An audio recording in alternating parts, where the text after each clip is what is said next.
이번 주 메인 기획에서는 지난 18일 치러진 2011학년도 수능, 그 후의 이야기를 전해드립니다. 당초 예상과 달리 어려웠던 수능으로 인해서 수험생들의 혼란이 계속되고 있는데요.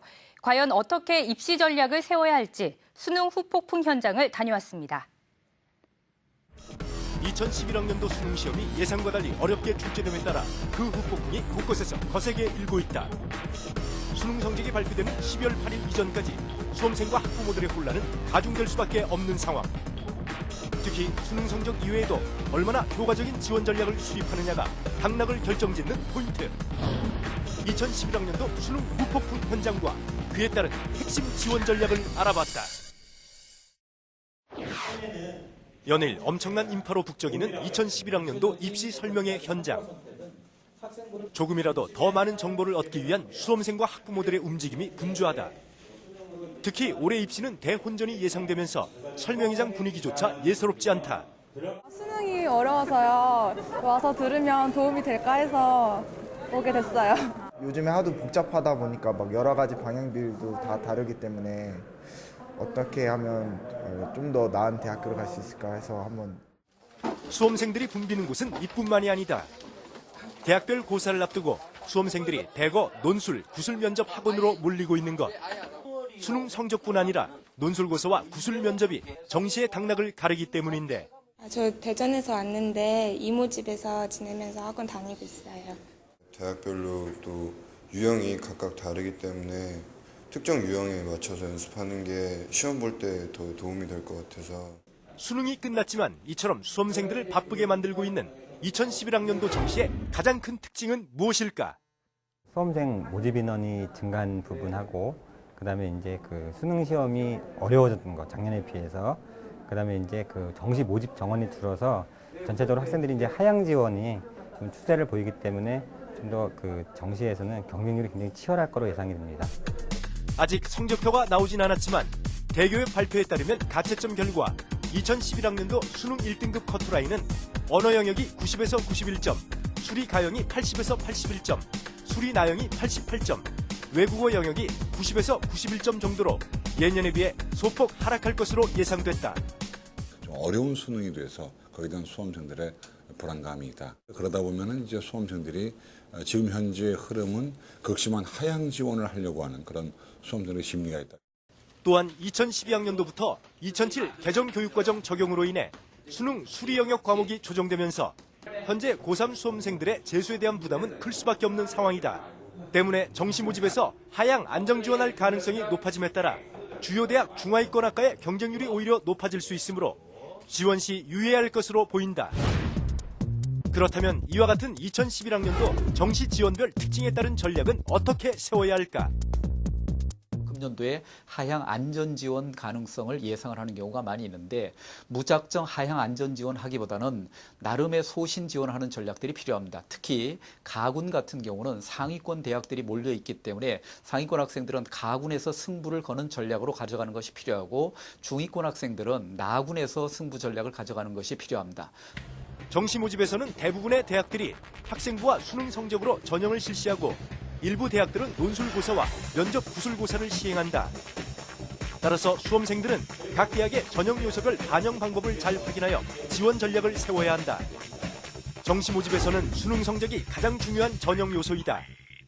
수능 성적만으로 선발하는 수능 우선 선발이나 군별로 분할 모집하면서 수능 성적으로만 선발하는 대학이 많고, 학생부를 반영하는 경우도 학생부 실질 반영 비율이 낮기 때문에 사실상 수능 성적이 당락을 좌우한다.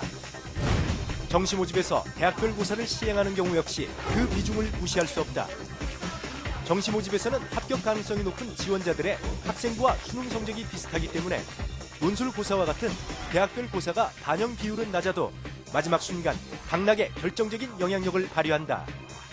특히 서울대는 2단계 전형에서 논술고사를 30% 반영한다.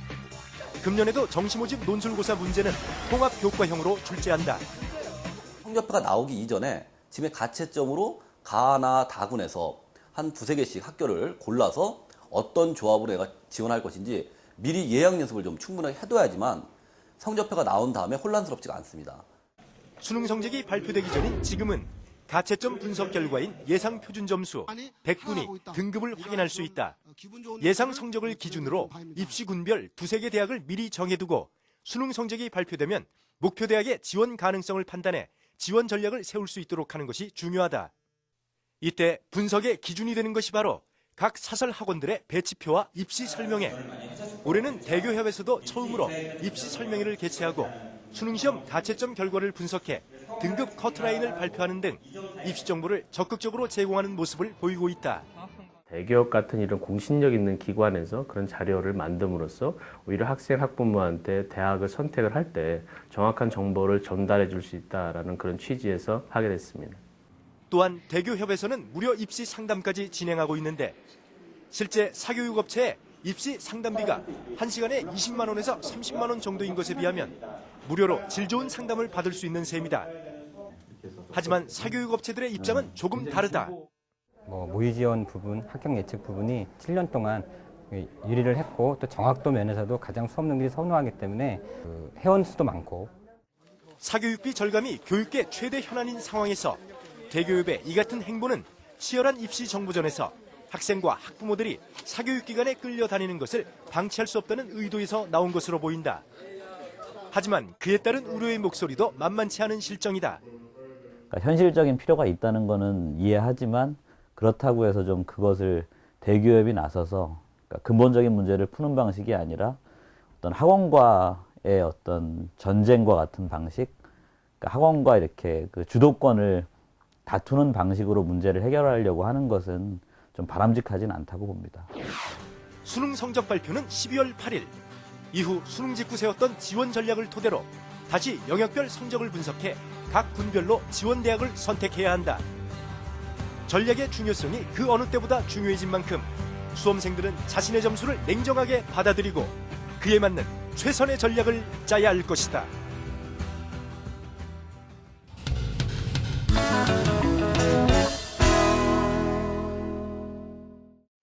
유치원 대란이라고 할 정도로 최근 유치원 입학 경쟁이 그 어느 때보다 치열합니다.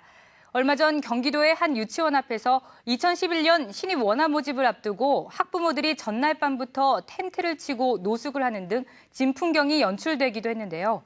국공립 유치원 수가 턱없이 부족한 것이 가장 큰 원인이라고 합니다. 최보윤 기자가 자세히 취재했습니다. 5살 아리미는 올 초 주변의 부러움을 한몸에 받으며 생애 첫 입학식을 치렀습니다. 학부모들 사이에서 로또로 불리는 공립 유치원 입학에 성공했기 때문입니다.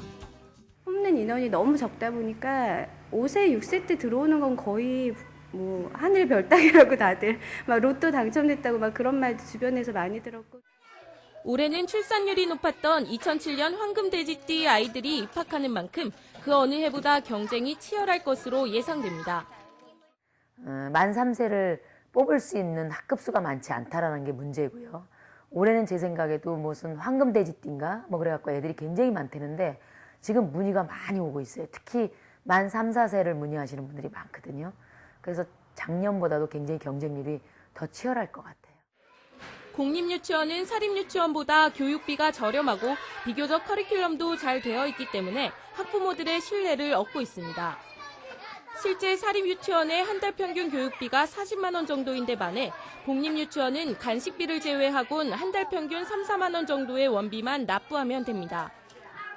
또 대부분 맞벌이 가정을 위한 종일반도 운영하고 있습니다. 너무 부러워하죠. 그리고 사교육비가 요즘에 너무 비싼데 다른 데는 유치원이 한 40만 원 정도 하거든요. 근데 여기는 종일반 해도 13만 5천 원인가? 그 정도 하니까 다들 들어오고 싶은데 이런 데가 별로 없잖아요. 이렇다 보니 사립유치원을 보내는 부모들은 속이 상할 따름입니다.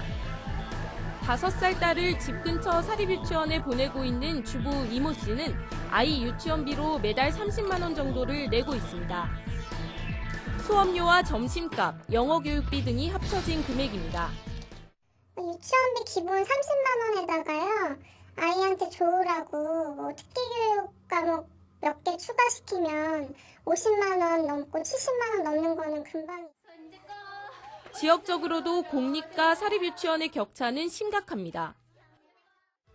강원도의 경우 공립유치원은 월 평균 14,000원을 납부하면 되지만 사립유치원은 29만 1,000원으로 그 차이가 무려 20배에 달했습니다. 서울의 사정은 더 심각합니다. 일단 공립유치원 수가 전국에서 가장 적습니다. 총 866개의 유치원 중에서 공립유치원이 전체의 16%인 138곳에 불과합니다.